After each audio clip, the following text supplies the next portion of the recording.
Good morning, everybody, and thank you for joining us, and afternoon for those joining us from the US.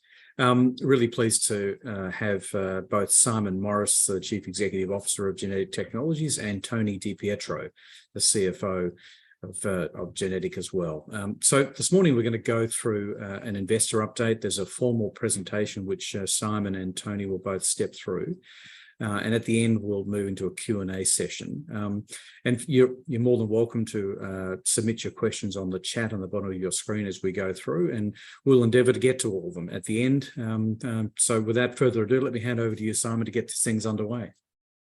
Thanks, Adrian, and welcome to everybody who's joined the webinar either from Australia or from the US or from wherever you are around the world. As Adrian mentioned, I'm going to step you through a number of key slides where the business is up to at the moment and where we're planning to head over the course of the next 18 months. So I'll jump straight into it. And again, as Adrian said, if you've got any questions, we'll try and cover them all and just put them into that Q&A box.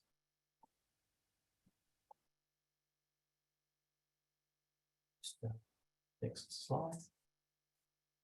Just wanted to cover off on the forward-looking statements. We are going to be going into a little bit more detail than we have ever before around some of the pathways over the course of the next 18 months. So I wanted you to keep this in mind as we've flagged this, because it's the first time we've shared with everybody some of the really big milestones that we're chasing over the course of the next 18 months. So it was really important that we take a moment to just reflect on these forward-looking statements. Some of the key messages that I really want to help deliver and you to take out of today's call. We, as a team with a board and an executive, have developed a clear vision to be a leader in personalised preventative genomics. I want to take you through our journey from an R&D business to commercialisation and now the drivers of a pathway to profitability. We've identified those drivers to the profitability pathway, and we believe that that could be achieved by middle of financial year 2025. We've got strong momentum in the commercial operations with 29% growth in customer receipts. We have a global operation now with a comprehensive human and an animal health portfolio. We've engaged with leading global collaborators, and we've begun our journey with a strong commitment to ESG principles. And we've got a well-defined strategic plan to execute on a multi-brand strategy across a number of key jurisdictions. The vision for this organisation: to be a world leader in personalised predictive genomics, empowering individuals to truly take control of their health. We turn cutting-edge science into personalised predictive tests using AI and machine learning techniques to empower physicians and better health outcomes for people around the world, enabling a new era of personalised medicine. We have a world-leading portfolio, the most comprehensive guideline-driven portfolio, both for human and animal health. We focus on the jewel in our crown is our patented gene-type multi-risk test. This combines genomic information, clinical information to provide absolute risk of serious disease in the next 5 years and in your lifetime. We have non-invasive prenatal testing, carrier screening, pharmacogenomics, oncogenetic and monogenic disease testing, and pet care. And these three brands, GeneType, EasyDNA, and Affinity DNA, will anchor our revenues in this multi-billion-dollar opportunity ahead of us. Our global operations, for those that are new to the call, we have 5 offices around the world. We have one in Melbourne here in Australia, where we have a CLIA certified and NATA accredited laboratory to be able to do all of our testing. We have one in our Brisbane office for our EasyDNA business, and in Europe for our EasyDNA business. Affinity is located in the United Kingdom, and we have a team based in the United States as well. We have 60 FTEs around the world, 40 different countries are represented by our tests across the portfolio, 25 patents, 9 pending around the world for our test, for our GeneType test, to protect that IP that our team have developed over many, many years, 14 test categories, 51 tests, and laboratory partners which help us become successful across the world. There's 12 of those. Some of the collaborations which we talked about earlier in the slides there with the likes of Professor Bernard Rossner at Harvard Medical School. Professor Graham Colditz from Washington State University, Professor John Hopper of the University of Melbourne, John Emery and Memorial Sloan Kettering and Ohio State University. There's a description of some of the collaborations and some of the works that we're doing with these prestigious institutions around the world. And one of the milestones that I'll flag with you later on is one to look out for coming up in the first 6 months of this financial year, which is another one which will actually really add to the clinical utility and the validity of the genotype multi-test. So that's one that we're really excited about and we're working very hard on and hoping to be able to make an announcement about over the course of the next couple of months. Delivering revenue and growth is critical. The laser-like focus on our strategy is all around revenues going forward. For the year ending June 30, 2023, with cash receipts at $8.8 million, up 29% on last year. Gross margin of $4.2 million, that's 47%, and we have cash at the bank at $7.9 million. Some of the strategic and operational highlights that we've achieved over the last quarter in particular is that the quarter delivered $2.1 million in cash receipts. Genotype tests grew by 250% in the commercial sales. That's actual paid tests coming from physicians, coming from clients into the laboratory versus the prior quarter. It's off a modest base, but it's showing an incredible trajectory. That's over and above the research samples that we do for all of those other institutions. We have 20 medical practices now in the United States routinely sending tests our way and repeatedly referring samples to us in the organization. We launched a national television campaign in the United States for genotype for breast cancer, which was exciting for the entire team. Presented at the American Society of Clinical Oncologists, attended BIO in Boston, and we had publications for the genotype test identifying its performance against the standard of care in melanoma, pancreatic, and prostate cancers, which again adds to the clinical validity of the genotype test. I mentioned earlier that we'd embarked on our commitments to ESG. We completed in Q4 our baseline report, and we'll start to report this first in our annual report, which is due at the end of the August month here, so we'll share that. But in this particular presentation, I wanted to focus on what was our highlights for Q4 in building this report, and what are our focus areas for the course of the next quarter coming up. In Q4, the board and the executive clearly defined our vision and purpose. We spent a couple of months really pulling apart what we wanted to achieve, how we wanted to achieve it. We introduced an updated maternity leave policy, exceeding the mandatory levels and addressing pay equality. We conducted cybersecurity training and addressing the risks and the opportunity for the operations around the world. And I know Tony will probably talk to that more later on. Focus areas for us in Q1 FY24 is board composition, looking at the capabilities of our team and how we can continually enhance that. Ethical behaviour and the policy reviews around our code of conduct, our whistleblower policy, and anti-bribery and corruption. Diversity inclusion will also be a key focus, where we embark on a culture and engagement survey with the teams across all of those 5 jurisdictions we talked about, with the UK and Europe and the United States and in Australia. So we'll be launching a culture and engagement survey during the first quarter of this financial year. Some of the achievements over the last 12 months, and I'm not going to go through these all verbatim. This presentation is available on the ASX portal, so you're able to download that and save a copy. Financial year 2023, group receipts at $8.8 million, really adding to that commercialization, revenue generation journey that we are definitely on. The risk test for genotype up 250% versus the prior quarter. That's a really great milestone for us to achieve, and that's growing new clinics and new tests every single week.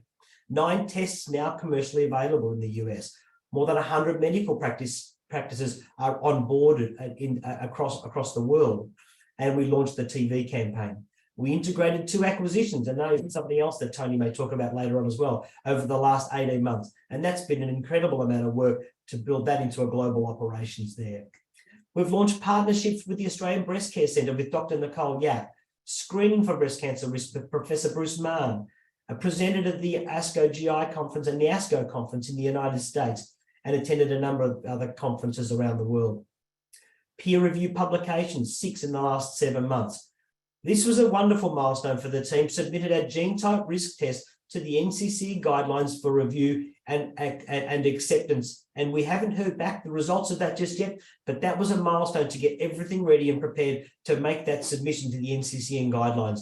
So we've identified that our test performs better to the current standard of care that's in the guidelines, and we want to make sure that we are included in that as well. Publications, and there's a couple of the journals there, and we continue on our patent strategy. Our pathways to market remain absolutely clear.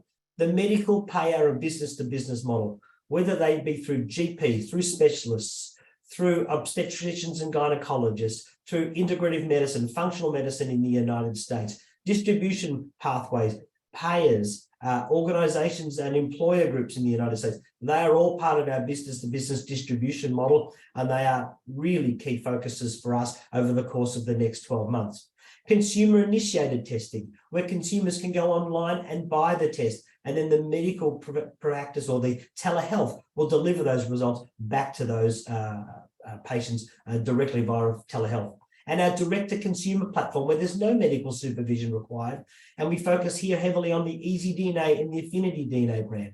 AffinityDNA brand is really focused heavily on the Amazon marketplace across the world, so it doesn't cannibalize the EasyDNA brand, and making sure that EasyDNA is available across the open market direct-to-consumer, and then they won't cannibalize each other and cause those pricing conflicts. That's how we manage that multi-brand, multi-channel strategy across the world. Our innovation keys is absolutely key. I'll talk about one of the other innovations coming up over the course of the next 6 months. But our gene type multi-risk test with all 9 tests now available in the United States. We've just put our final regulatory submission back to the NATA for Australian accreditation after they've asked us a couple of simple questions, and we expect that NATA approval to be available very, very soon. So it's available, all 9 tests in the United States, and we're just about to launch a summer campaign in the United States for melanoma, and that's the 3rd largest disease or cancer disease in the United States.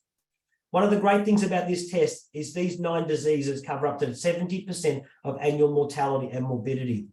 Importantly, facts speak for themselves. The gene type for breast cancer, for example, has been modeled from a budget impact model that actually can save the entire payer system in the United States 3.6% or $1.4 billion in annual costs to the system. So implementation of this gene type for breast cancer risk test will actually stratify the population better than any other test. We can increase the number of people we screen. We can increase the number of screening surveillance that we do for those high-risk patients and still save the system money by early detection and saving lives. This is one of the tests that we're absolutely most excited about, which we're planning to launch in the first half of FY24.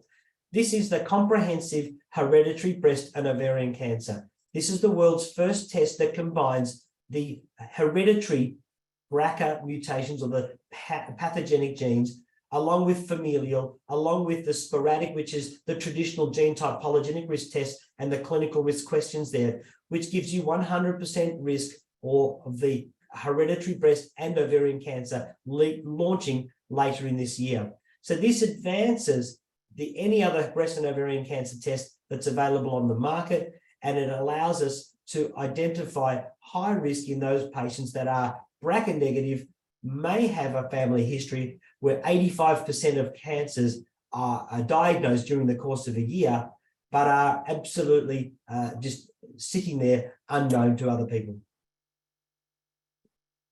EasyDNA, continued growth is planned for EasyDNA and AffinityDNA. The brand refresh is completed. The website refresh is completed. And now we're on the e-commerce strategy. We're looking at all of the back-end search criteria, backlinks, and a whole lot of other elements of lead generation and new sales channel for this particular brand. It's a really exciting phase for the organization and phase for the brand. And the team are really excited for the year ahead for the EasyDNA brand and the AffinityDNA brands.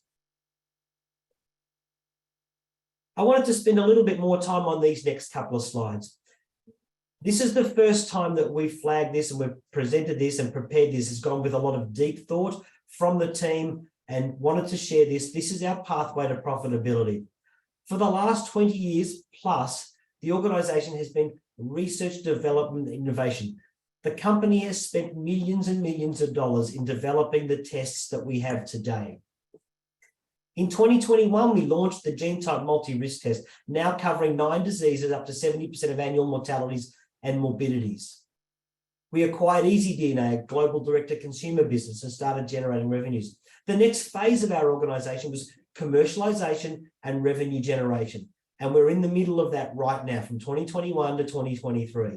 Acquired the Affinity DNA global business there, developed commercial pathways for the entire portfolio, and delivered $6.8 million in growth in revenues to the end of June 30, 2022. 2023, building our US and Australian B2B markets for Genotype, absolutely critical. And as you saw a moment ago, 250% growth in number of commercial tests coming back into the lab quarter on quarter, delivering revenues in Australian dollars here of $8.9 million to the year ending June 30, 2023. I stated before, 29% growth on 2022, an exciting trajectory for the team. And the next generation, or the next phase for us, is the pathway to profitability, 2024 and 2025. Our pathway to profitability focuses on 5 key strategic drivers: people and culture and the capability of our team, our whole of life portfolio, engaging our stakeholders, our sales and marketing excellence, and the systems and processes that underpin that for our business. What does that look like? Over the next 6 quarters, we've mapped out a series of really important milestones for us to achieve, and the revenue drivers, which will be the guiding principles to help us achieve our pathway to profitability. Over the course of the first half of this financial year, there are 4 key milestones that we should be looking out for. It's the launch of the Unity test, the prenatal test, the screening test that we have a license for here in Australia and for the region. Launch of a pilot with a small payer or a medical institution here across to actually prove the clinical utility, another key milestone for us. An exciting opportunity for us is the launch of the hereditary breast and ovarian cancer test, the 100% comprehensive risk assessment test for hereditary breast and ovarian cancer. This is one of the most amazing pieces of tech, a world first tech, that we're really excited about delivering in the first half of this financial year. Launch of a pilot study with another academic institution here. This is another one which will actually demonstrate the clinical utility, and we're very excited to be partnering with this institution, and we're looking forward to being able to share that with everybody in the course of the next couple of months. We're just finalizing a number of those details there. So our strategy and our pathway to profitability and the drivers of growth rely on the incremental sales from GPs and specialists and OBGYNs, functional medicine, but it also requires a really laser-like focus on securing large volumes, material volumes, and longer-term volumes, which is a little bit more difficult, through payers and large distributors and our B2B partners in the US. They are a critical milestone for us to achieve that pathway to profitability by the midpoint of FY25. This is a really new slide for us to be able to share with our investor community here. We're thrilled to be able to share it because we've mapped it out, but it requires a lot of focus for us to deliver all of these milestones. So in summary, the team have developed a clear vision and strategy to be a leader in personalized predictive genomics. We've identified the key drivers of revenue and the pathway to profitability by mid-2025. We have strong momentum in commercial operations with 29% growth in customer receipts to the end of June 30, 2023. We have a global operation with a comprehensive human and animal health portfolio. We've engaged leading global collaborators, and we've begun the journey on our ESG commitments, on the ESG principles aligned with World Health Organization. And we have a well-defined strategic plan to execute a multi-brand strategy in key regions. So with that, I thank everybody for joining us. I thank everybody for jumping on the call. And I know that this is being recorded so we can share it more widely, more broadly, and the presentation is available on the ASX.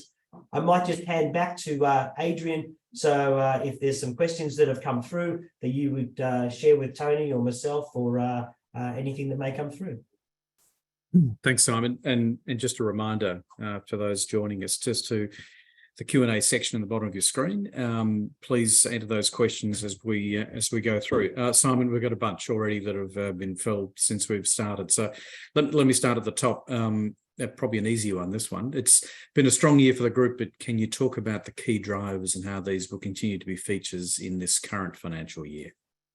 Yeah, I think I go back to the key drivers of the pathway to profitability. The focus is on revenue. The focus is on sales of not only our baseline business, but Affinity and EasyDNA, but driving material incremental growth in the genotype multi-risk test and the 9 diseases that we currently look at, driving growth in the hereditary breast and ovarian cancer test, the comprehensive test, absolutely critical for us as well. All core foundations of growth for us in the future. And really important, because it's a long journey, it's a hard journey, it's a real journey that takes a lot of commitment, is securing that B2B payer or distributor or employer, which gives us that coverage in the United States. And we're very, very hopeful to be able to announce the launch of a small pilot over the course of the next sort of a couple of months. And that's a real material one for us. Thanks, Simon. And I note for those that are joining us that Carl Stubbins has joined us as well, our Chief Commercial Officer for Genetics. So no doubt there'll be some questions for Carl as well. So, but just the next question, Simon, on the ESG front, and this sounds like a cynical investor, no doubt. This is the first time you've referred to this as being important.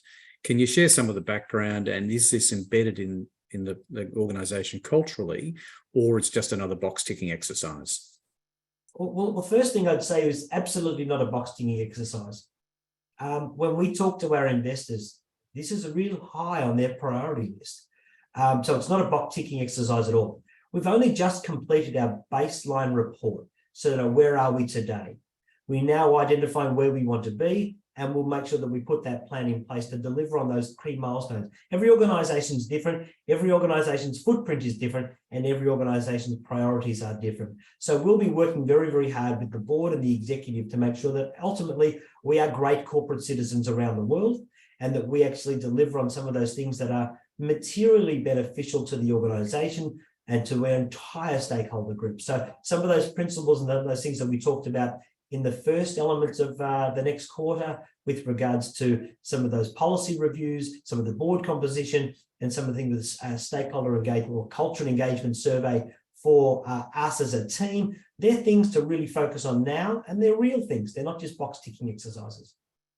Thanks, Simon. So next question, this might be one for Carl, actually. Previously, you've spoken about 11 active payer conversations.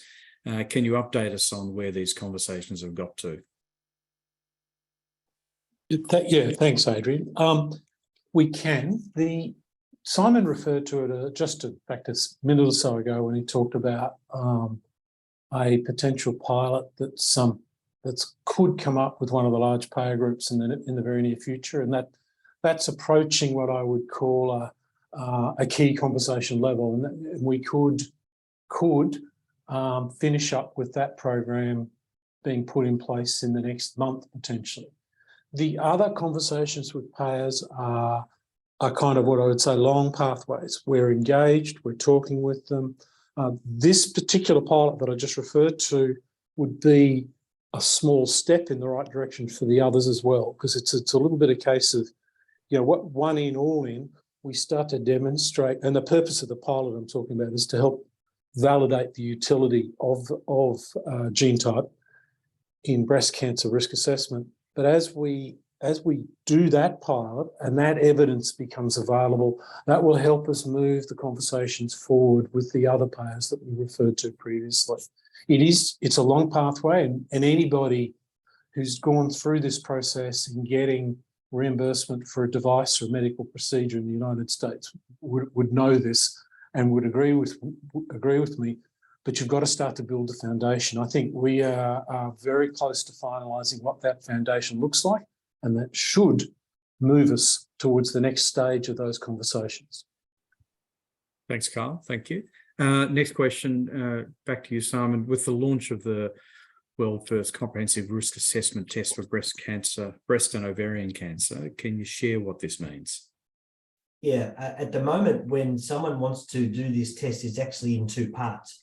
You would traditionally think that you're qualified for a BRCA test, like for a breast or ovarian cancer, because you may have a family history or a first-degree relative, but it's such a small minority of the population that actually qualifies for that test. and it's only about 1 in 400 people.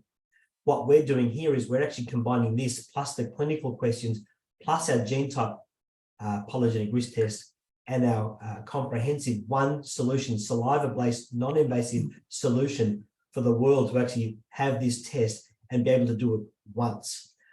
We know that 85% are actually random and sporadic in breast cancer. So from that perspective, it just allows us to be population-wide, and the addressable market for this is huge. And those people that normally wouldn't naturally qualify for a BRCA test can actually have it done anyway. If they're BRCA positive, they'll have one pathway. If they're BRCA negative and they're average risk, they'll have another pathway. If they're BRCA negative and they have an elevated risk, they have another pathway. All of these pathways can be mapped out for a patient with one test. That's why this one's so important, because at the moment, it's 2 separate tests and it's quite inconvenient, and now we're bringing it into one. Thanks, Simon. Next question. Can you talk through the progress you've made with your direct-to-consumer strategy and EasyDNA? Yeah, baseline program has been good, and it's not without its challenges that we've had. We've built this amazing new website, but it's got so much content in there for everybody that we had some technical issues prior to the launch of it. So we didn't have the greatest user experience. So we were a little bit delayed there. But the actual launch of that particular website is looking sensational now, and we're really, really happy with it.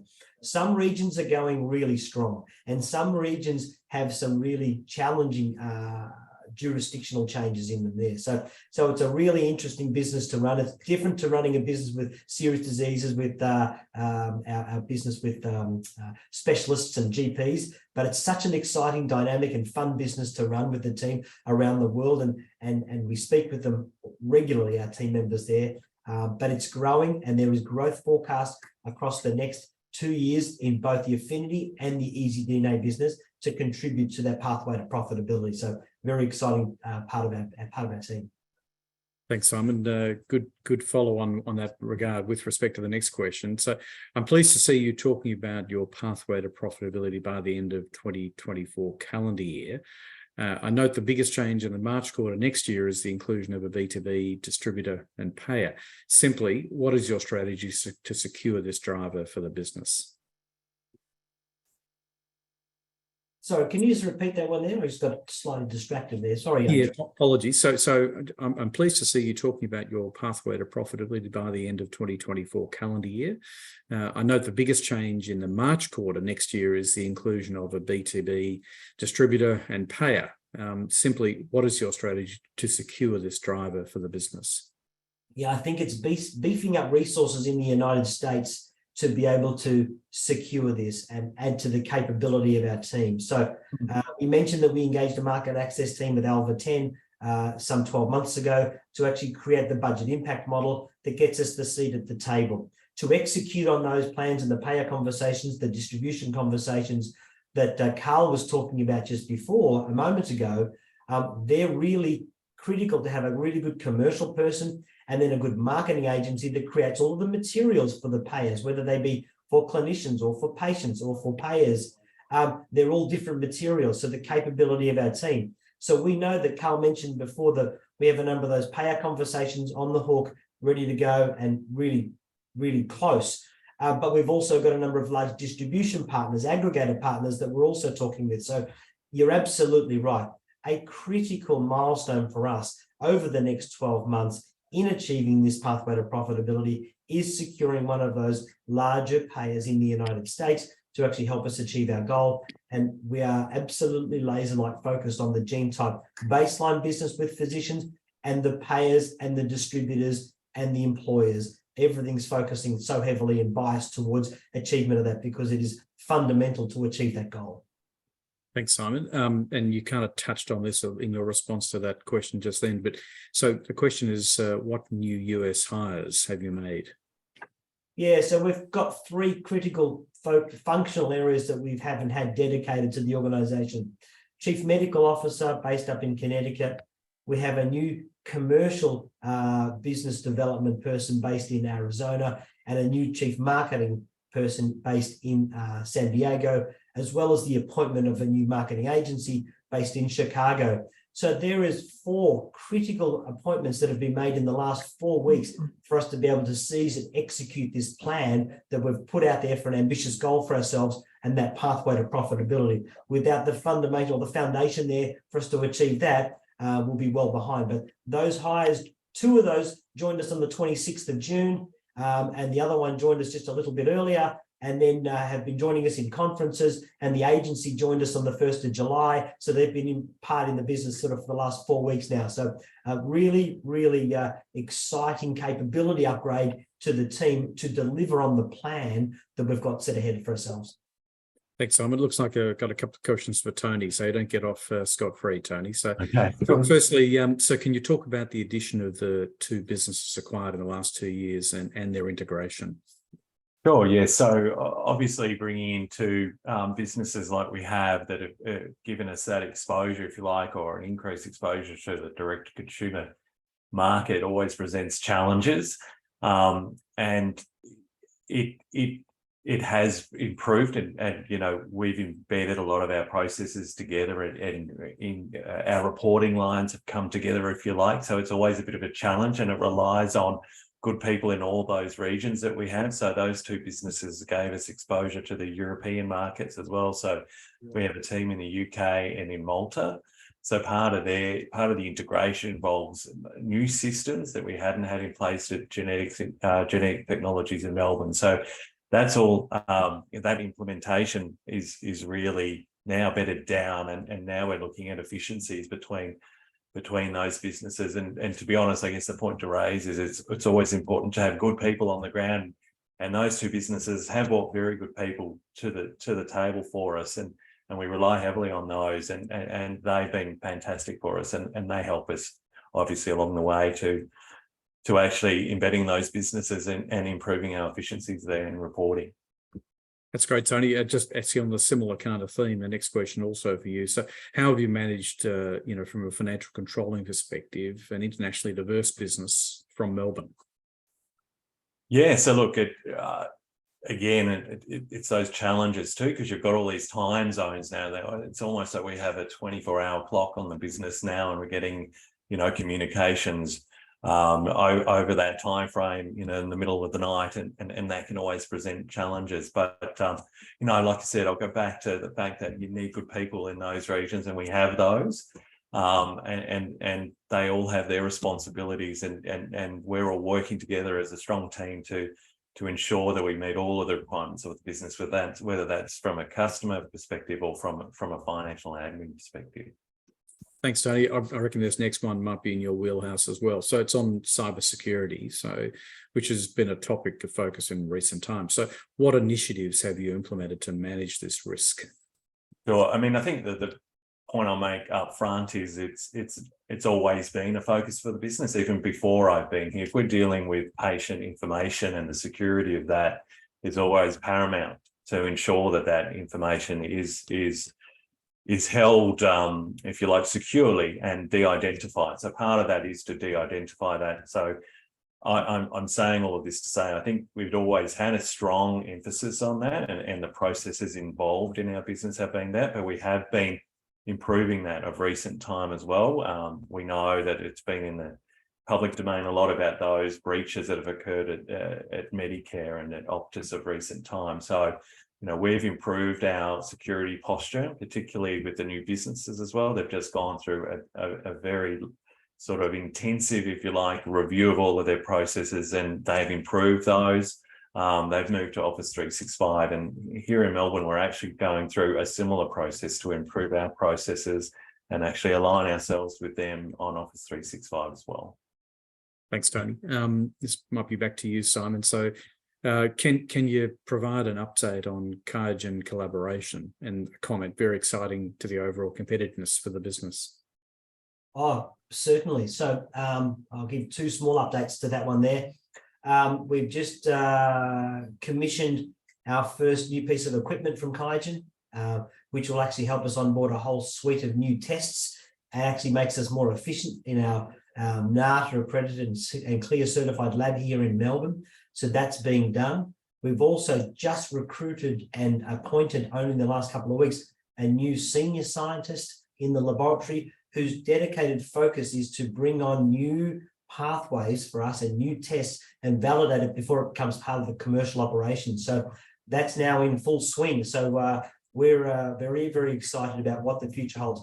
Now, they will actually help us bring the hereditary breast and ovarian cancer test to Australia with that particular technology that we're onboarding here as well, not just in the United States. So that's going to be exceptionally exciting. So there's two updates which both relate to QIAGEN and that partnership and that agreement that we have with that team. That's great, Simon. We've exhausted the group, so I'll hand back to you now for any closing remarks. Yeah, I think firstly, I'd like to thank everybody who's taken the time to join us today. I really do appreciate it. As you can see, we've really put out a new dimension to our presentation, identifying our pathway to profitability.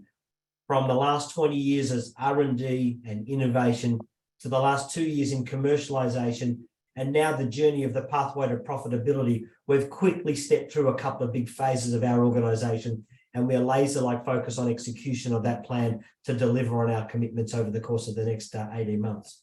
The future of precision medicine is here. The gene type risk tests can improve the health of populations worldwide through early detection of serious disease where there may not be any family history. So when we integrate our genetic and clinical risk factors through AI and machine learning techniques, the early detection will absolutely save lives and is being implemented across practices across Australia and the US on a weekly basis.